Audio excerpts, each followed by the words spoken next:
রাঁচি ভারতের ঝাড়খণ্ড রাজ্যের রাজধানী। আগে এটা বিহারের অংশ ছিল। সমুদ্র পৃষ্ঠ থেকে প্রায় 2140 ফুট উঁচুতে অবস্থিত এই শহরটা একসময় ছিল ব্রিটিশদের গ্রীষ্মকালীন রাজধানী। এখানকার ওয়েদার হলো সারা বছরই মনোরম। গরমকালে তুলনামূলকভাবে ঠান্ডা, আর বর্ষায় ওয়াটারফলসগুলো জীবন্ত হয়ে ওঠে। এখানে প্রচুর ওয়াটারফলস আছে, যার সৌন্দর্য একমাত্র বর্ষাকালই পাওয়া যায়। এই শহরকে তাই সিটি অফ দ্য ওয়াটারফলস এটাও বলা হয়।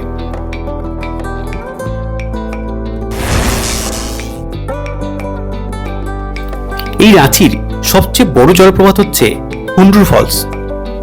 প্রায় 98 মিটার উঁচু থেকে সুবর্ণরেখা নদীর নিচে নেমে আসার ভয়ঙ্কর সৌন্দর্য চোখে না দেখলে বিশ্বাস করা যায় না। আমরা যেহেতু এসেছি একদম শীতে, তাই এই সময় কনকনে শীতে রাঁচি ঘুরে দেখার মজাই আলাদা।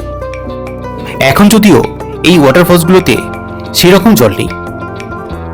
এখানে প্রচুর সিঁড়ি আছে, তাই সিঁড়ির জন্য প্রচুর সময় লাগে। তাই সবকটা ওয়াটারফলস একসাথে ঘুরে দেখা একদিনে কোনোভাবেই সম্ভব নয়। এই প্রসঙ্গে বলে রাখি, রাঁচিতে থাকার জন্য বেস্ট অপশন হচ্ছে স্টেশন চত্বর। কারণ এখানে 1000 টাকা থেকে শুরু করে বাজেট অনুযায়ী বিভিন্ন হোটেল আছে। আমরা যদিও টেগোর হিলসের কাছেই ছিলাম এবং সেখান থেকে এই মন্দিরের দূরত্ব হচ্ছে প্রায় 1 কিলোমিটার। সেটা আমরা পায়ে হেঁটে ঘুরে নিয়েছিলাম। এই মন্দিরের নাম হচ্ছে পার্বতী দ্বার। প্রকৃতি, সংস্কৃতি এবং শিল্প মিলেমিশে গড়ে উঠেছে এই মন্দিরটি। এখানে ঢোকার সাথে সাথেই মনটা শান্ত হয়ে যায়।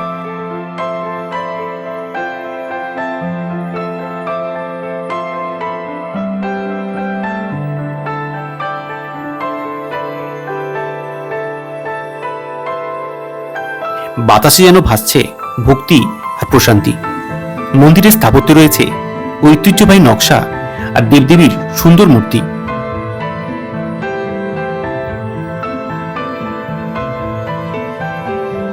ছোট নাগপুর মালভূমির বৃহত্তম অংশ হচ্ছে এই রাঁচি। রাঁচি শহর থেকে প্রায় 65 কিলোমিটার দূরে অবস্থিত বর্তমান রাজারাপ্পা ঝাড়খণ্ড পর্যটনের অন্যতম প্রধান আকর্ষণ।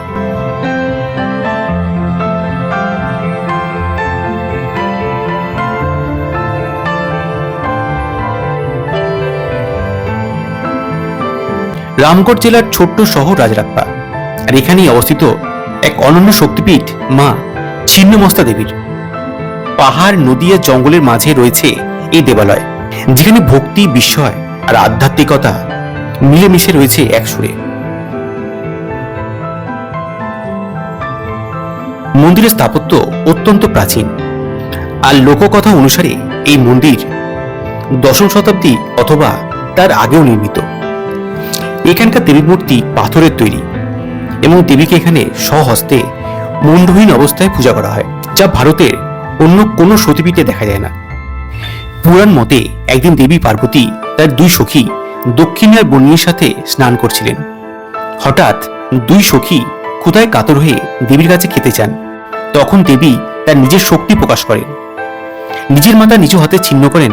তখন দেবীর গলা থেকে প্রবাহিত হয় রক্তের 3টি ধারা। একটি নিচে এবং বাকি 2টি 2 সখী পান করেন। সেখান থেকে জন্ম নেয় দেবী ছিন্নমস্তার এই রূপ, যা আত্মত্যাগ, শক্তি এবং সৃষ্টির প্রতীক। এই মন্দিরে বলি প্রথা আজও প্রচলিত। প্রতিদিন হাজার হাজার ভক্ত মা ছিন্নমস্তার দর্শনে আসেন। কেউ আসেন প্রার্থনা নিয়ে, কেউ বা কৃতজ্ঞতা জানাতে। এই মন্দির কমপ্লেক্সেই সঙ্গম ঘাট, প্রসাদ দোকান এবং যাত্রী নিবাস রয়েছে। এই মন্দিরটি ভৈরবী এবং দামোদর নদীর রহস্যময় সঙ্গমে অবস্থিত, যা তান্ত্রিক গ্রন্থে অত্যন্ত পবিত্র বলে বিবেচিত।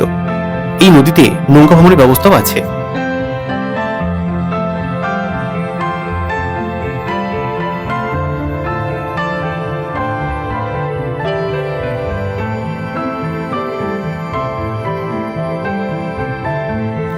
পাত্রাতু ভ্যালি।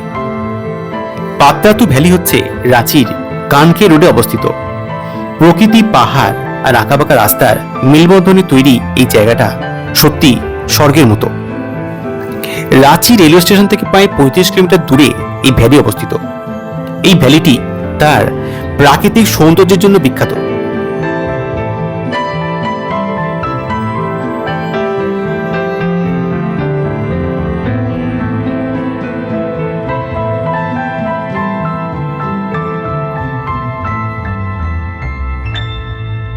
এটি হচ্ছে পাত্তাতু ড্যাম।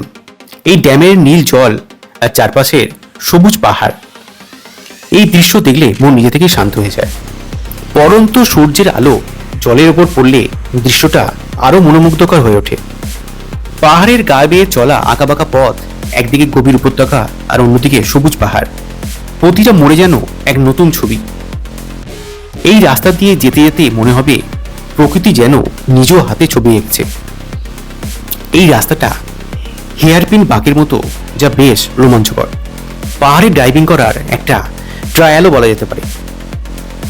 পরিষ্কার পরিচ্ছন্ন একটি রাস্তা যা পাহাড়ের মধ্যে দিয়ে তৈরি, এবং অনেকগুলো ইংরেজি এস আকৃতির বাঁক রয়েছে। দূর থেকে ভ্যালির সৌন্দর্য আরও অপরিসীম।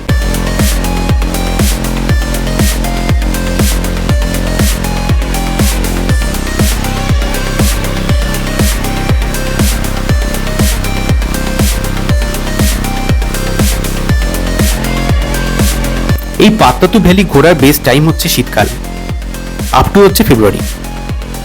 এই সময় এখানকার আবহাওয়া ঠান্ডা থাকে এবং আকাশ পরিষ্কার থাকে, ফলে ভিউ সবচেয়ে ভালো হয়। এখানে সানসেট দেখার জন্য বেশ ভিড় হয়, সাথে এখানে হালকা স্ন্যাক্সও পাওয়া যায়। প্রকৃতির কোলে কিছুটা সময় কাটাতে চাইলে এই পাত্তাতু ভ্যালি অবশ্যই ঝাড়খণ্ড ট্রাভেল লিস্টে রাখুন।